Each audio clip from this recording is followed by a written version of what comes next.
రామాయణంలో రాముడు యుద్ధంలో గెలవడానికి కారణం ఆదిత్య హృదయం, సూర్యానుగ్రహం.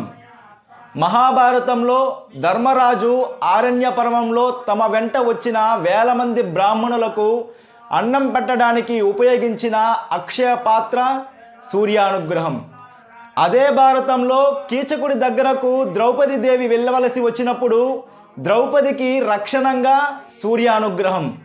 భూమిపై సమస్త జీవులు జీవించడానికి కారణం సూర్యానుగ్రహం. ఇప్పుడు మనం ఆకలి వేసినప్పుడు కడుపు నిండుగా అన్నం తింటున్నాము అంటే దానికి కారణం సూర్యానుగ్రహం.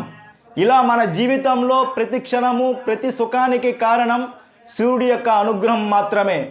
అటువంటి సూర్యుడికి మనం కృతజ్ఞతగా మనం చేయవలసింది ఒక్కటే, సూర్యుడికి సంధ్యాకాలమునందు ఒక్క నమస్కారం మాత్రమే.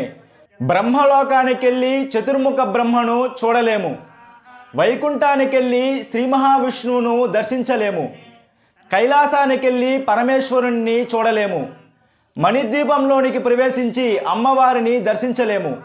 కానీ వీరందరినీ కూడా ఒకే స్వరూపంతో ఒకే చోట దర్శించగలం. ఆ స్వరూపమే సూర్యభగవానుడు. ఆదిత్య హృదయంలో చెప్పినట్లు ఏష బ్రహ్మశ్చ విష్ణుస్య శివస్కంద ప్రజాపతి మహేంద్రో దనః కాలో యమ సోమో యాంపతి అన్నట్లు సూర్యుడే బ్రహ్మ, సూర్యుడే విష్ణువు, సూర్యుడే శివుడు, సూర్యుడే స్కందుడు అన్నట్లు సమస్త దేవతా స్వరూపము ఆ సూర్యభగవానుడు. అటువంటి సూర్యభగవానుడి యొక్క అనుగ్రహం అందరికీ కలగాలని మిత్రులందరికీ రథసప్తమి శుభాకాంక్షలు. శ్రీమాత్రే నమః.